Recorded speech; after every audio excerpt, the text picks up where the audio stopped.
नमस्कार। समरी अड्डा चैनल पर आप सभी का मैं सत्य प्रकाश शुक्ला स्वागत करता हूं। दोस्तों, चैनल को पसंद करने के लिए आप सभी को हृदय से धन्यवाद।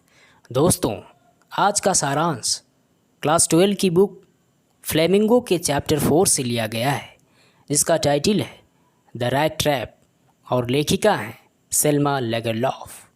दोस्तों, ये कहानी एक ऐसे वृद्ध व्यक्ति की है जो चूहेदानी बेचता है। उसके जीवन में दुख है, दर्द है, निराशा है, गरीबी है, भुखमरी है, क्योंकि उसकी कमाई बहुत कम है। इसलिए उसके जीवन में बस अब कड़वाहट ही बची है। उसका जीवन के प्रति नज़रिया तब बदला जब एक तरुण युवती ने उसके प्रति उदारता दिखाई। क्या क्या हुआ था उसकी ज़िंदगी में, जानने के लिए आइए सुनते हैं पूरी कहानी एक सारांश में। इंग्लिश में एक कहावत है कि work is worship, duty is God, यानी कर्म ही पूजा है, कर्तव्य ही भगवान है। तो क्यों नहीं सुनता भगवान कर्म करने वालों का, कर्तव्य निभाने वालों का। कुछ ऐसा ही जीवन है इस पैदल चलने वाले पैडलर का, जो चूहे दानी बनाता भी है और बेचता भी है, कर्म भी करता है और कर्तव्य भी निभाता है। उसके शरीर पर दिखने वाला कपड़ा फट चुका है, उसका चेहरा कमजोरी से पिचक गया है, खाने के लिए भोजन नहीं है, भूख से सूख गया है, फिर भी अपना कर्म नहीं छोड़ा। वह तार से चूहेदानी के जाल बनाता जा रहा था। बावजूद इसके उसका जीविकोपार्जन नहीं हो पा रहा था। खाने के लिए उसने दुकानों और बड़े काश्तकारों से भीख मांगी। मरता क्या ना करता। कभी कभी उसे पापी पेट के लिए चोरी भी करनी पड़ती थी। वह कहता था कि देखने में तो दुनिया आँखों से नज़र आती है, पर असल ज़िंदगी में दुनिया के नज़र में आ जाओ तो आँख दिखाती है, कभी दया नहीं दिखाती। उसके पास रहने का कोई ठिकाना नहीं था, न घर था न और कोई आश्रय। पैदल चलने वाला यह पैडलर एकाकी जीवन व्यतीत करता था। एक दिन की बात है, जब वह अपने रैट ट्रैप के बारे में सोच रहा था, तो एक विचार ने उसे झकझोर दिया।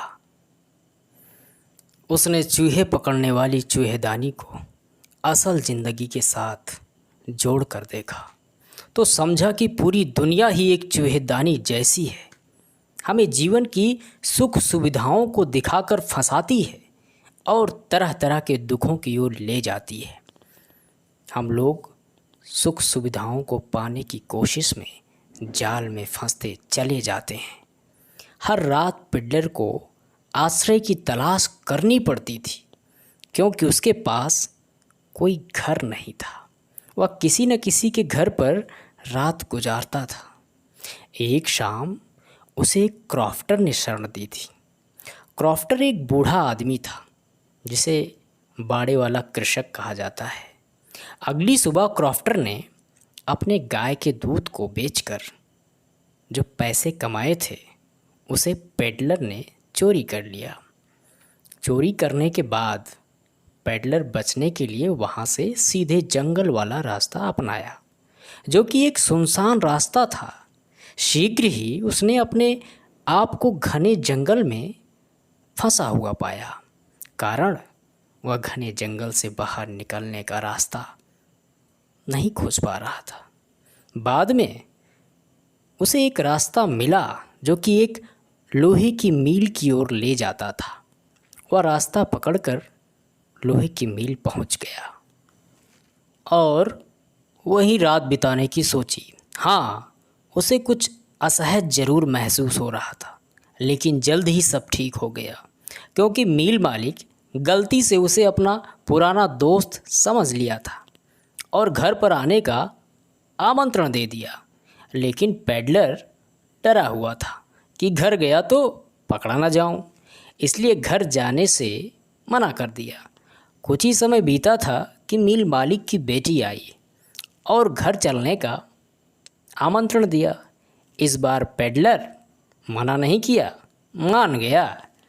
हालांकि मिल मालिक को सच्चाई का पता लग ही जाता है, लेकिन उसकी बेटी दयालु थी। उसने पेडलर को बाहर करने से रोक लिया और क्रिसमस पर अपने घर पर रखने के लिए उसे मना लेती है।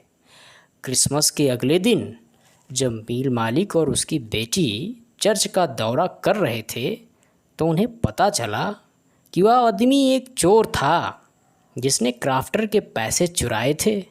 अब मिल मालिक और उसकी बेटी एक चोर को शरण देने के लिए पश्चाताप करने लगे और आश्चर्य करने लगे कि उस समय तक उसने क्या क्या सामान चुराया होगा।